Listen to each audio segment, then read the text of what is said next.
चांदी के डिब्बे पर क्या लिखा है, शायद इसी में वो खजाना हो। जो मुझे चुनता है उसे वही मिलता है जिसके कि वो योग्य होता है। खूब कहा। सचमुच ऐसा कौन है जो अपने भाग्य को धोखा देकर सम्मान प्राप्त कर सके और भीतरी गुण भी ना हो? अरे भाई, अपने ही गुणों के आधार पर सम्मान प्राप्त किया जा सकता है, यही अंतिम सत्य मानना उचित है। इतना अच्छा होता यदि संपत्ति, पद और शक्ति केवल योग्यताओं के आधार पर प्राप्त होते। मुझे अब चुनाव में और देरी नहीं करनी चाहिए। लिखा है, जो मुझे चुनता है उसे वही मिलता है जिसके कि वो योग्य होता है।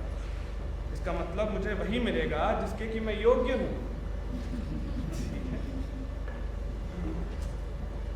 मुझे चांदी के डिब्बे की चाबी दीजिए और तुरंत मेरे भाग्य को खोलिए।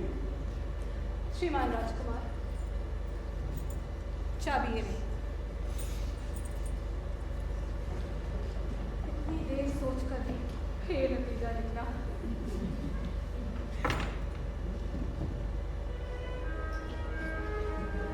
ये क्या है? एक मूर्ख, चूने, विदूषक का चित्र। ये चित्र पोर्शिया के चित्र से कितना भिन्न है। मेरी आशाओं और योग्यताओं से कितना विपरीत। जो मुझे चुनता है उसे वही मिलता है जिसके कि वो योग्य होता है।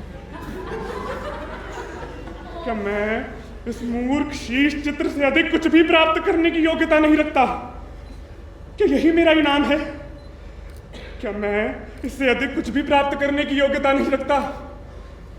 अपराध करना और न्याय करना दोनों भिन्न कार्य हैं। ठीक है भी। अब अगर मैं यहाँ ठहरा तो और भी मूर्ख कहलाऊंगा। कितना मूर्ख था मैं कि पोर्शिया को चुनने आया था, और कितना अधिक मूर्ख हूं कि मुझे कुछ भी नहीं मिला।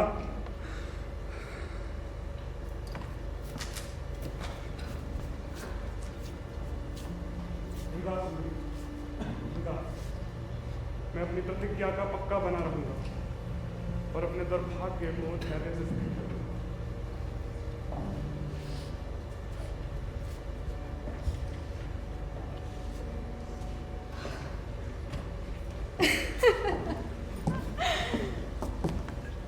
एक और पतंगा मोमबत्ती से झुलस गया।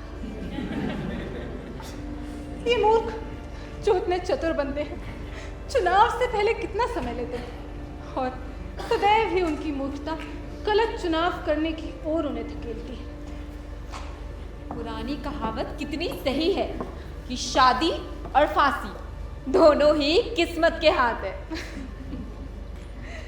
चलो मेरे साथ, पर्दे गिरवा दो। मालकिन कहाँ है? मैं यहाँ हूँ। क्या बात है? एक जवान वेनिसवासी अजय भी आया है। वो कहता है कि उसके स्वामी आने वाले हैं। वो अपने स्वामी की तरफ से बहुत बड़ी सौगात लेकर आया है। उन्होंने नमस्ते भी कहलवाया है। ऐसा सुंदर प्रेम का दूत तो मैंने आज तक नहीं देखा। सुखद, भीष्म, ऋतु। बस बस, इतनी प्रशंसा क्यों उड़े दे रहा है? कहीं इतनी तारीफ करने के बाद ये भी मत कहना कि नया अतिथि तेरा ही रिश्तेदार है। चलो मेरे साथ, मैं उस प्रेम दूत को देखने को आतुर हो गई जो अपने माधुराई और सौंदर्य का प्रतीक बनकर आया।